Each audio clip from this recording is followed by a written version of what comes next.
حالت حیض میں خواتین سے متعلق بہت ساری بے اعتدالیاں دنیا کے ہر مذہب میں رہی ہیں۔ یہودی کیا کرتے تھے کہ حالت حیض میں عورت سے بالکل کنارہ کشی اختیار کر لیا کرتے تھے، اس کے قریب بھی نہ جانا، اور کھانا پینا بھی الگ اور جھوٹا بھی الگ۔ تو بعض مذاہب میں کوئی فرق ہی نہیں تھا کہ حالت حیض عورت پاکی کے ایام میں۔ تو جب اسلام دنیا میں آیا تو صحابہ کرام کو یقیناً یہ خیال پیدا ہوا کہ بھئی اب اسلام کے اس بارے میں کیا احکام ہیں کہ جب خواتین مینسز کی حالت میں ہوتی ہیں شادی شدہ، تو کیا ہم ان سے ہم بستری کر سکتے ہیں یا نہیں کر سکتے، کیا اس کے احکامات ہیں۔ تو اللہ نے صحابہ کے سوال کو اور پھر اپنے جواب کو قرآن مجید کا جز بنا کے نازل کر دیا۔ وَيَسْأَلُونَكَ، اور یہ لوگ آپ سے سوال کرتے ہیں، عن المحیض، حیض کے بارے میں۔ تو حیض کے بارے میں سوال نہیں تھا، اصل میں سوال یہ تھا کہ حالت حیض میں زوجہ سے ہم بستری جائز ہے یا نہیں ہے۔ تو قرآن نے اس کی طرف اشارہ کر دیا۔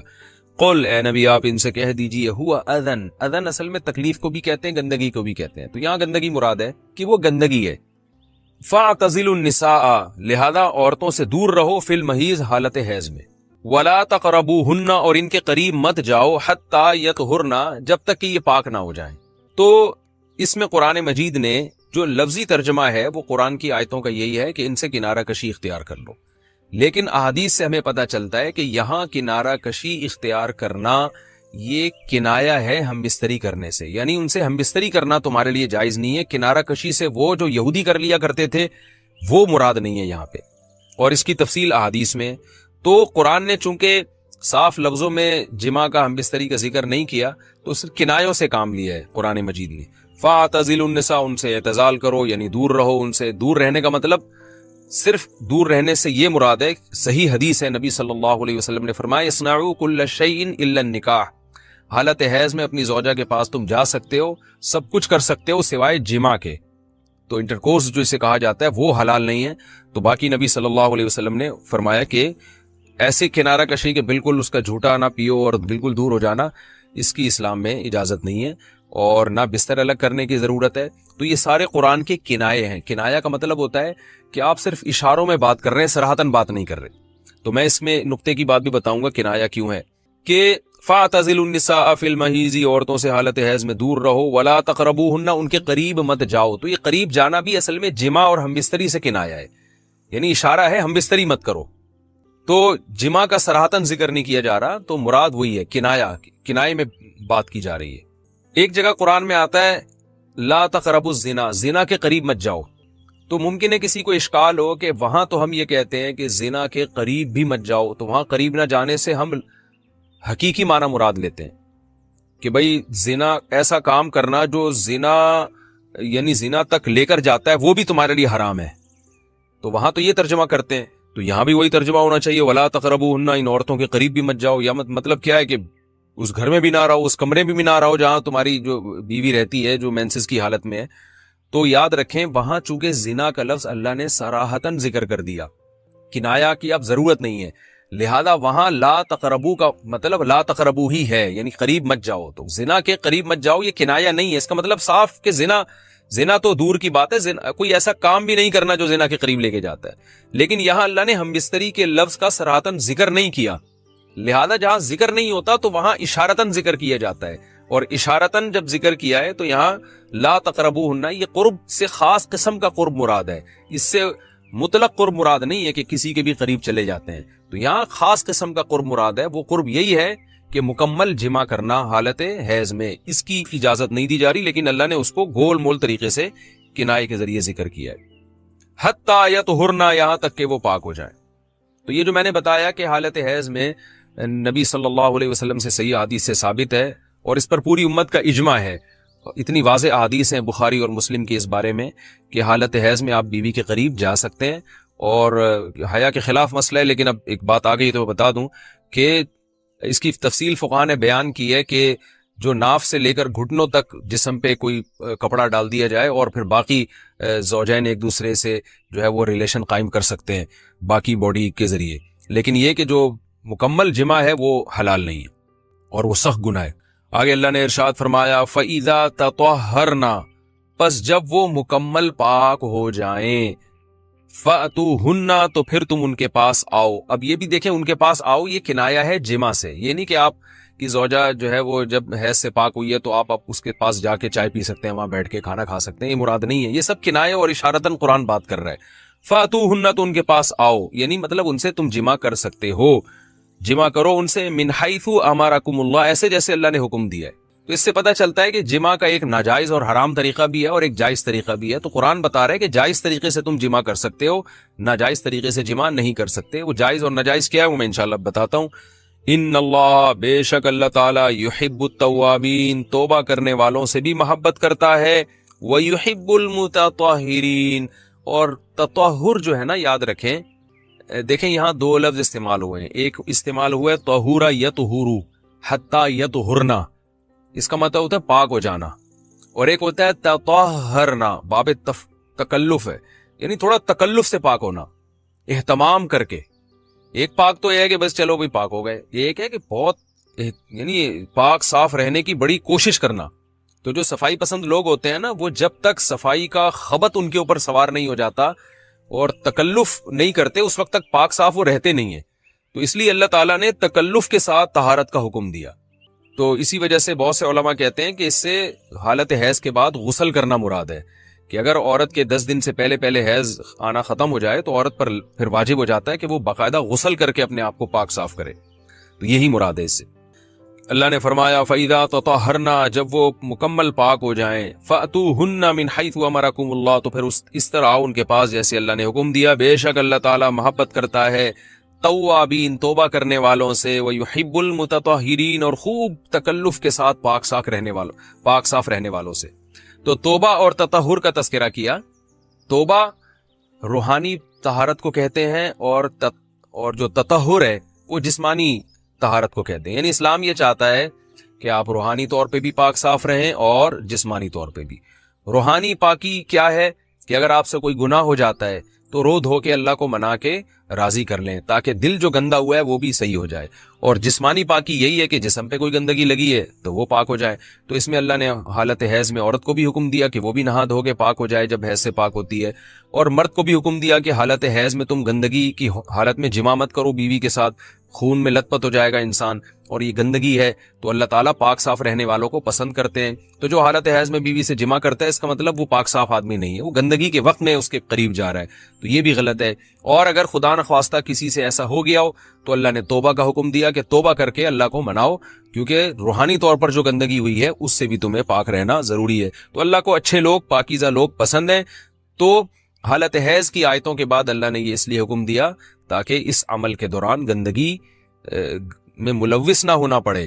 اور یہ حکمت بھی اللہ نے بیان کر دی کہ حالت حیض میں جماع سے ہم تمہیں اس لیے منع کر رہے ہیں کہ اللہ کو پاک صاف لوگ پسند ہیں، گندگی میں انوالو ہونے والے، ملوث ہونے والے لوگ اللہ کو پسند نہیں ہیں۔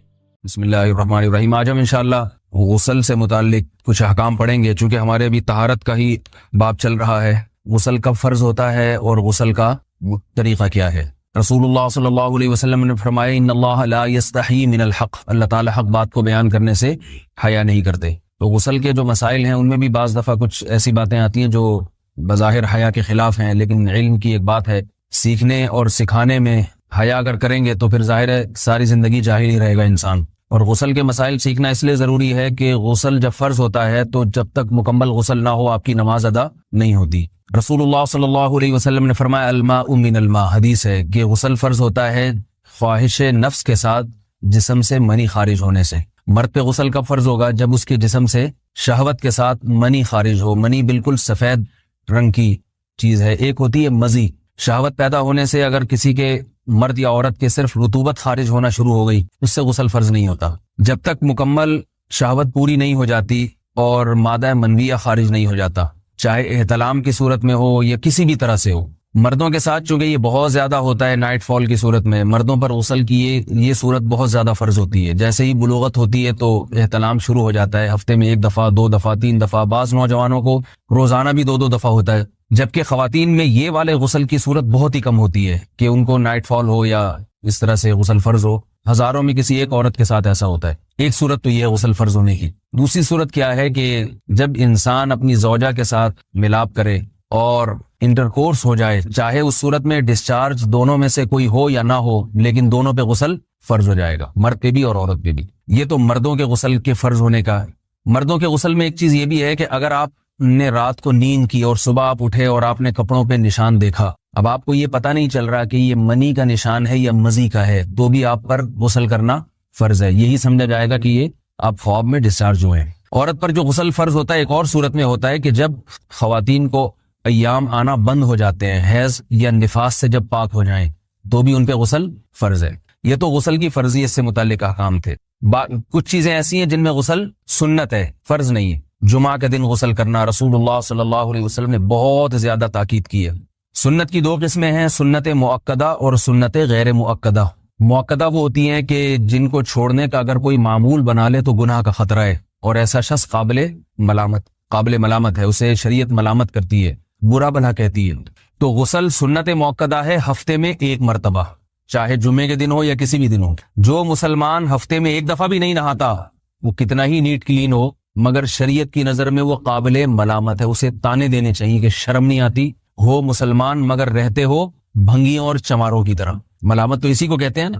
اس کی دلیل رسول اللہ صلی اللہ علیہ وسلم نے فرمایا، صحیح حدیث ہے، حق علی کل مسلم ان یغتسل کل اسبوع مرۃ، کہ ہر مسلمان پر لازم ہے کہ وہ ہفتے میں کم از کم ایک مرتبہ غسل کرے. ہر مسلمان پر لازم ہے، چاہے اس پہ غسل فرض نہ بھی ہو. اور کس دن بہتر ہے؟ جمعہ کے دن. نبی صلی اللہ علیہ وسلم نے حکم دیا ہے کہ جمعے کے دن غسل کیا جائے. امام احمد ابن حنبل کا مذہب یہ ہے کہ جمعے کے دن غسل کرنا واجب ہے، صرف سنت نہیں ہے بلکہ واجب ہے. لیکن جمہور کا مذہب یہ ہے کہ سنت عمل ہے. غیر مسلم جب اسلام قبول کرتا ہے تو اس وقت بھی اس کے لیے غسل کرنا سنت ہے. جب ہم مردے کو نہلاتے ہیں تو جو مردے کو نہلائے اس کے لیے بھی خود غسل کرنا افضل ہے، سنت عمل ہے. عید کے دن غسل کرنا سنت عمل ہے. تو یہ وہ تمام مواقع ہیں جن میں غسل کرنا رسول اللہ صلی اللہ علیہ وسلم کی سنت ہے. غسل کا طریقہ کیا ہے؟ غسل میں 3 چیزیں فرض ہیں. منہ بھر کے قلی کرنا، ناک میں پانی ڈالنا کہ ناک کی جو نرم جگہ ہے یہ اچھی طرح تر ہو جائے، اور پورے جسم پہ ایک مرتبہ پانی بہا دینا کہ جسم میں بال کے برابر جگہ بھی خشک نہ رہے. یہ تو ہے فرض، یعنی یہ کام کسی نے کسی بھی طرح سے کر لیا تو غسل ادا ہو جائے گا، چاہے اس کی نیت غسل کی تھی یا نہیں تھی. کوئی آدمی چلتا ہوا جا رہا ہے، پھسل کے تالاب میں گر گیا، پورے غوطے کھا کے باہر نکلا، قلی کر لے اور ناک میں پانی ڈال لے تو غسل اس کا ادا ہو جائے گا. البتہ چونکہ نیت نہیں تھی لہذا غسل کا ثواب نہیں ملے گا. ثواب نیت کے بغیر نہیں ملتا انسان. دلائل اس کے الگ موضوع ہے کہ اس کی دلیل کیا ہے کہ بغیر نیت کے بھی غسل ہو جاتا ہے، لیکن میں نے بتایا دلائل کا سیشن نہیں ہے، اس میں پھر بات لمبی ہو جائے گی. تو یہ تو ہے فرض، پورے جسم پہ پانی بہانا، قلی اور ناک میں پانی. سنت طریقہ کیا ہے؟ رسول اللہ صلی اللہ علیہ وسلم غسل کیسے کرتے تھے؟ سنت طریقہ جس پہ جو اختیار کرنا چاہیے وہ طریقہ یہ ہے کہ جب آپ غسل کے لیے بیٹھیں تو سب سے پہلے وہ جگہ دھوئیں جہاں نجاست اور ناپاکی لگی ہوئی ہے. نائٹ فال ہوا، کسی کو احتلام ہوا، تو جہاں جہاں گندگی لگی ہے پہلے اس جگہ کو دھوئیں. استنجا کریں، شرمگاہ کو دھوئیں اچھی طرح. سمجھ رہے ہیں بات کو؟ اس کے بعد ہاتھ دھوئیں اور مکمل وضو کریں جیسے ہم عام حالات میں وضو کرتے ہیں. مکمل وضو کرنے کے بعد دائیں کندھے پہ پانی ڈالا، لیفٹ سائڈ پہ پانی ڈالا. پہلے زمانے میں تو چلو سے غسل ہوتا تھا، ہاتھ دھو لیے تو اب چلو سے پانی لے کے یہاں ڈالا جا رہا ہے، چلو سے پانی لے کے یہاں ڈالا جا رہا ہے، پورے جسم پہ ملا جا رہا ہے، اور چلو سے پانی لے کے 3 دفعہ سر پہ ڈالا جا رہا ہے. تو آج کل چلو الو تو ہے نہیں، شاور کے نیچے جا کے کھڑے ہو جاتے ہیں. تو اس میں یہ کہ شاور کھولے اس میں کھڑے ہو جائیں، سارے چلو اس میں خود بخود ہی ہو جائیں گے، پورے جسم پہ پانی بہ جائے گا. نبی صلی اللہ علیہ وسلم کے دور میں یہ جدید چیزیں نہیں تھیں، شیمپو اور صابن. تو آپ صلی اللہ علیہ وسلم بیری کے پتوں سے غسل کی ترغیب دیا کرتے تھے. بیری کے پتوں کو اگر پانی میں پکایا جائے تو پانی میں میل کچیل صاف کرنے کی صلاحیت بہت بڑھ جاتی ہے. ہمارے زمانے میں اس تکلف کی ضرورت نہیں ہے، صابن ملتے ہیں اس سے نہایا کریں. بہرحال کہنے کا مقصد یہ آپ لوگوں سے، تو یہ سنت طریقے سے غسل ہو جائے گا آپ کا. سمجھ رہے ہیں بات کو؟ سب سے پہلے استنجا کیا، اس کے بعد وضو کر لیا، اس کے بعد غسل کر لیا. اگر کسی نے غسل میں وضو نہیں کیا اور ویسے ہی پورے جسم پہ پانی بہا دیا تو بھی اس کا وضو خود بخود ہو جائے گا. اس غسل سے وہ نماز پڑھ سکتا ہے، کیونکہ بعض لوگ غسل کرنے کے بعد دوبارہ وضو کر رہے ہوتے ہیں. اس کی ضرورت نہیں ہے، کیونکہ جب غسل کرتے ہیں تو وضو والے اعضاء تو خود بخود اس میں دھل جاتے ہیں. یہ ہے غسل کا طریقہ. وضو کیسے ٹوٹتا ہے؟ جن چیزوں سے غسل فرض ہوتا ہے ان چیزوں سے وضو تو بہرحال ٹوٹتا ہی ہے. اس کے علاوہ بھی وضو ٹوٹتا ہے. اس سے پچھلے لیکچر میں نے کچھ تفصیل بتائی تھی کہ نجاست جسم سے کہیں سے بھی خارج ہو جائے یا نجاست نکل کے بہہ پڑے اگر قضائے حاجت کی جگہوں سے نجاست خارج ہوئی ہے تو نظر بھی آ جائے وضو ٹوٹ جائے گا، اور قضائے حاجت کے علاوہ جگہوں سے اگر نجاست خارج ہوئی ہے، خون وغیرہ ہے جیسے، تو جب تک نکل کے بہے گا نہیں تو اس وقت تک وضو نہیں ٹوٹے گا۔ سمجھ رہے ہیں بات کو؟ وضو کا طریقہ کیا ہے؟ سب سے پہلے دونوں ہاتھوں کو دھویا جائے، 3 دفعہ کلی کی جائے، مسواک کی جائے، 3 دفعہ ناک میں پانی ڈالا جائے، پھر پورے چہرے کو پیشانی، یہ جو ہے جہاں سے پیشانی ہماری شروع ہو رہی ہے اور تھوڑی کے نیچے، تھوڑی جہاں ختم ہو رہی ہے، اور ایک کان کی لو سے دوسرے کان کی لو تک 4 اعضاء ہیں وضو میں دھونا فرض ہیں۔ 1 چہرہ، نمبر 2 بازو، نمبر 3 سر کا مسا، چوتھائی سر، اور نمبر 4 پاؤں کو دھونا۔ اس کی دلیل قرآن مجید کی مشہور آیت ہے فَاغْسِلُوا وُجُوهَكُمْ وَأَيْدِيَكُمْ إِلَى الْمَرَافِقِ۔ اللہ فرماتے ہیں ایمان والو جب نماز کا ارادہ ہو تو اپنے چہروں کو اور اپنے ہاتھوں کو دھو، سر کا مسا کرو اور پاؤں کو ٹخنوں سمیت دھو۔ دھونے کا حکم ہے قرآن مجید میں۔ البتہ سر کے بارے میں یہ نہیں ہے پورے سر کا مسا کرو، بلکہ آ رہا ہے وَامْسَحُوا بِرُؤُوسِكُمْ، با کا لفظ ہے، با آتی ہے تبعیض کے لیے کہ سر کے بعض حصے کا مسا۔ اب بعض حصے کا قرآن حدیث میں کہیں تذکرہ نہیں ہے، تو اس میں فقہاء کرام کے اجتہادات ہیں۔ امام شافعی فرماتے ہیں تھوڑا سا بھی ٹچ کر لیا سر کو ہو جائے گا، امام ابو حنیفہ فرماتے ہیں نہیں، کم از کم 1/4 کا ہونا ضروری ہے۔ سب کے اپنے اپنے دلائل ہیں، ان دلائل میں نہیں جاتا۔ فقہ حنفی کو جو فالو کرنے والے ہیں تو ان کو چاہیے کم از کم 1/4 سر کا مسا، یہ فرض ہونے کے لیے ضروری۔ مگر سنت کیا ہے؟ پورے سر کا مسا۔ نبی صلی اللہ علیہ وسلم دونوں ہاتھوں کو بھگو کے پورے سر کا مسا کرتے تھے، ایسے سمجھ رہے بات کو؟ اور مسا کے جو یہ ٹیکنیکل طریقے ہیں کہ آپ یوں پہلے انگلی بنائیں، پھر یوں لے کر جائیں، پھر یوں گھما کے لائیں، پھر یوں، یہ ٹیکنیکل طریقے حدیث سے ثابت نہیں۔ مسا کا طریقہ کیا ہے؟ بھیگا ہوا ہاتھ لے کے ایسے پورے سر کو ہو گیا۔ پھر حدیث میں یہ بھی ہے کہ یوں لے جاؤ اور یہ بھی ہے کہ 2 واپس بھی لے کر آؤ، دونوں طرح سے ثابت۔ تو ایسے بھی کر سکتے ہیں کہ یوں لے جائیں، اور ایسے بھی کر سکتے ہیں لے کے جائیں اور پھر واپس بھی لے آئیں، دونوں طریقے جائز ہیں۔ لیکن کم از کم سنت اتنی ہے کہ پورے سر کا مسا ہونا چاہیے۔ بعض لوگوں کو شو مارنے کا شوق ہوتا ہے، اگر وہ واپس لائیں تو بال ان کے خراب ہو جاتے ہیں، کہتے ہیں یار یہ پھر مسئلہ خراب ہو جائے گا، تو پھر ایسے لوگ صرف یوں ہی لے جائیں کافی ہے۔ افضل تو یہ کہ یوں بھی لے جائیں، یوں بھی لے جائیں، دونوں طرح سے صحیح ہے، بہرحال دونوں حدیث سے ثابت ہیں۔ سمجھ رہے ہیں بات کو؟ اور یہاں ایک اہم مسئلہ بتا دوں، قرآن مجید نے پاؤں کو دھونے کا حکم دیا ہے، پاؤں پہ مسا کرنے کا حکم نہیں دیا، اور حدیث میں خفین پر مسا کرنے کا حکم ہے۔ تو قرآن اور حدیث کو فقہاء نے جمع کیا ہے، لہذا وہ موزے جن میں آسانی سے پاؤں دھوئے جا سکتے ہیں ان میں چاروں ائمہ کے نزدیک پاؤں پہ مسا کرنا جائز نہیں۔ سعودی عرب میں جو بعض سلفی حضرات اور یہاں ہمارے ہاں بھی اہل حدیث حضرات نے عام موزوں پر بھی جو مسا کی ایک روایت ڈال دی ہے، اسلاف میں، تابعین، تبع تابعین میں اور چاروں ائمہ کے مذاہب میں اس کا ثبوت نہیں ملتا۔ اگر اسلاف میں کوئی قائل بھی ہے تو ایک شاذ قول، اکا دکا قول ملتا ہے، ورنہ یہ ائمہ اربعہ کے مذہب کے خلاف ہے، اور جو احادیث جو نقل ہوتی ہیں صحیح سند کے ساتھ ان کے بھی خلاف اور قرآن کی آیت کے بھی خلاف ہے۔ اس لیے کسی نے عام ساکس پہ اگر مسا کر لیا، جو عام طور پہ آفس پہن کے جاتے ہیں لوگ، اس میں تو پاؤں، آپ اگر ساکس کو پانی کے نیچے رکھیں پورا پاؤں دھل جائے گا آرام سے، تو وہاں کیا ہو رہا ہے کہ قرآن مجید کے حکم کی مخالفت لازم آ رہی ہے، آپ پاؤں دھو نہیں رہے۔ تو اس لیے ہم یہ سمجھتے ہیں کہ اس صورت میں نماز ادا نہیں ہوگی۔ سعودی عرب میں بعض سلفی حضرات نماز پڑھاتے ہیں، وہ ایسے ہی کرتے ہیں کہ عام ساکس پہ مسا کر کے نماز پڑھا لیتے ہیں، تو فتویٰ اسی پر ہے کہ ان کی، اگر کسی کو یقین ہے کہ اس نے عام ساکس پہ مسا کر کے نماز پڑھائی ہے تو اس کے پیچھے نماز ادا نہیں ہوگی، کیونکہ قرآن کے مطابق اس کا وضو ہوا ہی نہیں ہے۔ صدیوں تک کوئی بھی اس قول کا قائل نہیں رہا ہے کہ عام ساکس پہ بھی مسا ہو جاتا ہے۔ یہ ابن تیمیہ رحمہ اللہ تعالیٰ 7ویں صدی میں اس کے قائل تھے، اور تابعین میں اکا دکا قول ملتے ہیں اس کے، لیکن شاذ قول ہیں، مرجوح قول ہیں جن پر امت نے فتویٰ نہیں دیا، اور اب سعودی عرب میں بعض سلفی حضرات اس کے قائل ہیں۔ ہمارے ہاں اہل حدیث حضرات بھی چونکہ اکثر سعودی عرب کے سلفی حضرات ہی کو فالو کرتے ہیں، انہوں نے بھی وہیں سے یہ فتویٰ لیا ہے، لیکن ائمہ اربعہ کے مذہب میں اور دلائل کے لحاظ سے دیکھا جائے تو یہ مذہب کمزور ہے۔ قرآن نے پاؤں کو دھونے کا حکم دیا، آپ دھوئیں گے پاؤں جب تک دھونا ممکن ہے۔ چمڑے کے موزے ہیں ان کو دھونا ممکن نہیں ہے اتارے بغیر، لہذا ان موزوں کے اوپر مسا ہو جائے گا، تو اس سے قرآن پر بھی عمل ہو جائے گا اور حدیث پر بھی عمل ہو جائے گا۔ اس لیے ائمہ اربعہ نے جو قرآن و حدیث کو سمجھ کے جو فیصلہ کیا ہے اس پہ چلنا ہمارے لیے زیادہ مفید ہے بنسبت آج کل کے جو علماء ہیں ان کی اپنی ذاتی آراء پر۔ اس لیے یہ بھی ایک وضو سے متعلق اہم مسئلہ تھا، سمجھ رہے ہیں؟ باقی تو ماشاءاللہ وضو کرنا سب کو آتا ہی ہے۔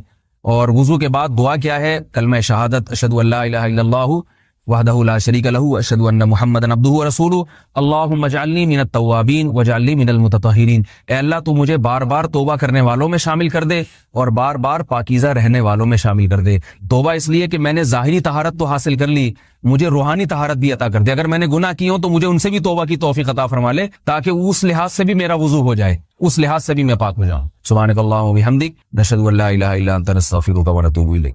قرآن کہتا ہے کہ جب آخرت میں پورے لوگوں سے حساب و کتاب ہوگا تو وہ کہیں گے کہ اے اللہ تو ہمیں ایک بار دنیا میں دوبارہ بھیج دے تاکہ ہم تیرے پیغمبروں پر ایمان لائیں اور ہم تیری فرما برداری کریں۔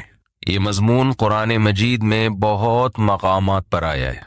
مشرک کہے گا واللہ ربنا ما کننا مشرکین، اللہ کی قسم ہم تو شرک کرتے ہی نہیں تھے۔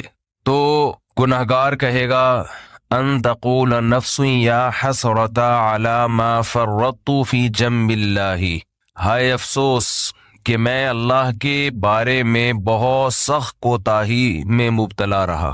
یعنی قرآن بیان کرتا ہے نا کہ تمہاری کیفیت کیا ہوگی اس وقت، بلکہ قرآن یہ بیان کرتا ہے جب موت کے وقت تم برزخ کی زندگی اپنی آنکھوں سے دیکھو گے تو اس وقت تمہاری کیا کیفیت ہوگی۔ دیکھیں، ایک تو مرتا ہوا انسان ہمیں نظر آ رہا ہوتا ہے، لیکن ایک مرتے ہوئے انسان کو بھی کوئی کچھ نظر آ رہا ہوتا ہے جو ہمیں نظر نہیں آتا اور نہ وہ ہمیں بتا سکتا ہے۔ جیسے جو آدمی بستر پہ لیٹ جائے سونے کے لیے تو ایک پوزیشن تو یہ ہوتی ہے جس میں وہ مکمل جاگ رہا ہوتا ہے، جس میں ہم سے اس کا رابطہ ہوتا ہے۔ ایک پوزیشن یہ ہوتی ہے جس میں وہ گہری نیند سو رہا ہوتا ہے، اس کا ہم سے رشتہ ڈسکنیکٹ ہو چکا ہوتا ہے، ہم سے کوئی رابطہ اس کا نہیں ہوتا۔ ہم اسے ہنسنے کی بات کریں ہنسے گا نہیں، رلانے کی بات کریں روئے گا نہیں، کتنی خطرناک خبر دیں اس پر کوئی اثر نہیں ہوگا۔ لیکن ہمیں یہ لگ رہا ہوتا ہے کہ یہ بے ہوش ہے، مگر وہ ایک الگ دنیا میں گھوم رہا ہوتا ہے۔ وہ جس دنیا میں گھوم رہا ہوتا ہے اس کو خواب کہا جاتا ہے، عالم خواب۔ وہ یہ سمجھتا ہے کہ یہ حقیقت ہے اس خواب کو۔ اچھے خواب بھی ہوتے ہیں، برے خواب بھی ہوتے ہیں۔ بعض اچھے خواب ایسے ہیں آنکھ کھلتی ہے تو انسان افسوس کرتا ہے، یار میں تو سمجھ رہا تھا یہ سچی مچی کا ہو رہا ہے میرے ساتھ۔ بعض برے خواب ہوتے ہیں، انسان کی آنکھ کھلتی ہے، شکر ادا کرتا ہے، اللہ تیرا شکر ہے کہ یہ خواب تھا، اے اللہ تیرا شکر ہے یہ خواب تھا۔ لیکن خواب میں اس کو یہ احساس نہیں ہوتا کہ میں خواب دیکھ رہا ہوں۔ تو ایک کنڈیشن تو یہ ہے جس میں وہ بالکل ہم سے منقطع ہو چکا ہے، ایک کنڈیشن یہ ہے جس میں وہ ہم سے رابطے میں، ایک اس کے درمیان کی کنڈیشن ہوتی ہے جس کو میں پیار سے بٹوین کنڈیشن کہتا ہوں۔ کہتے نہیں انگلش میں اس کو بٹوین، لیکن درمیان ہے نا، دیسی انگلش ایسے ہی ہوتی ہے، کوئی بھی لفظ ادھار لے کے کہیں بھی لگا۔ تو بالکل درمیانی کنڈیشن کیا ہوتی ہے جس میں وہ آدھا جاگ رہا ہوتا ہے اور آدھا سو رہا ہوتا ہے۔ کچھ یہاں کی بھی سن رہا ہوتا ہے، ہمیں لگتا ہے کہ یہ سویا نہیں ہے ابھی، لیکن تھوڑا غائب دماغ بن چکا ہوتا ہے، کچھ چیزیں اس کو وہاں کی خواب کی نظر آ رہی ہوتی ہیں۔